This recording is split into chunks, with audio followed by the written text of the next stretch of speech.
How's it going, YouTube? It is Rosewolf here, and I'm coming at you now with a deck profile / discussion on Qlipoth.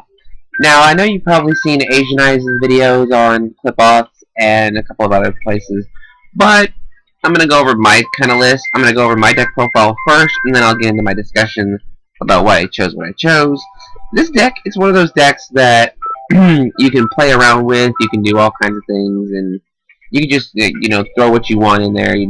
As long as it tributes and you can play it off and you can do all kinds of pretty cool shenanigans. And let's go into the deck profile. First, we have the main subject of the deck is Qlipoth Tool. This one, it basically, when it's in the pendulum zone, you can pay 800 life points to add any Qlipoth monster from your deck to your hand except Tool, except itself, so it cannot add itself. And it's pretty good. Since it is a vanilla monster effect, well, vanilla spell, kind of weird, but yeah. Then we have 2 of each of the Qlipoth monsters: 2 Shell, 2 Disc, 2 Genome, 2 Archive. I keep forgetting about Disc whenever I talk about the Qlipoths, but I got 2 of each one because each one is consistent, and 3s are just too cloggy, and they make up for pretty dead hands sometimes, and you don't want to have that. Even though you can pretty much special summon them all, but I like 2 of each one, so it makes better plays. And I play 3 of the Odd Eyes Pendulum Dragon. This card is amazing because it searches out basically the whole deck. It searches out basically your Qlipoths, or this one is basically what you really want to search for with Odd Eyes, because Odd Eyes just adds this one to your hand, and with this one you can bounce stuff off the field or reuse it later. I play 1 copy of Caius and 1 copy of Ryza because when they get tributed, they can trigger one of the effects of these guys.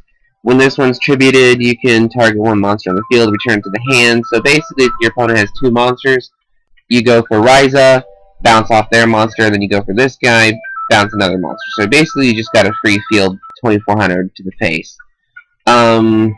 This one banishes a card for 1000 damage, the Dark Monster. When this one's tributed, you target a spell or trap and destroy that target. So Genome and Archive are actually pretty good cards in a way.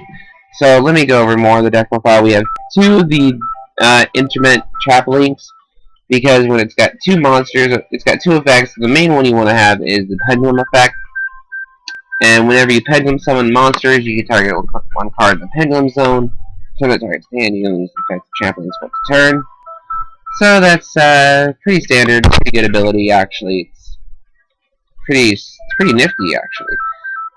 3 Upstart Goblin for consistency. 3 Summoner's Art for getting the tool to your hand. 2 MST, 1 Book of Moon as if for the spells. 1 Bottomless, triple Greed for consistency. More consistency is good always. 2 Mirror Force, 1 Compulse, triple Skill Drain. This Skill Drain is nuts in this deck, I'll explain. 2 copies of Wiretap, and 1 Solemn Warning.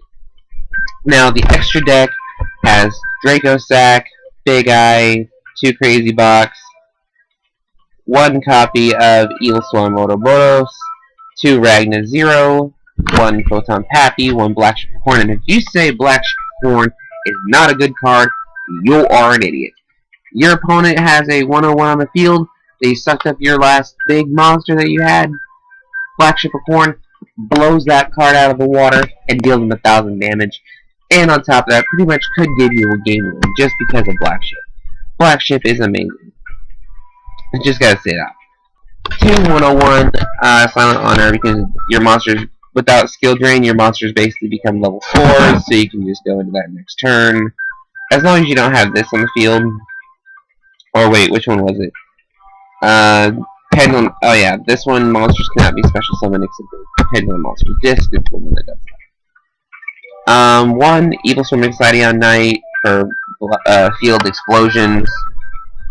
1 Lavalval Chain, Emerald, and Cowboy. Yeah, basically, side deck is Obelisk, 2 Light and Darkness Dragon, 1 Abandoned Ruler, 1 Destiny or Plasma, 1 Yamato Dragon, just for hand advantage. Jinzo, 2 Vanity Fiend, 1 Majesty Fiend, 1 Thunder King Ryo for the mirror match. 2 Mound of the Down Creator just to get Obelisk. Light and Mirror and Shadow Mirror. That's pretty much standard for the deck.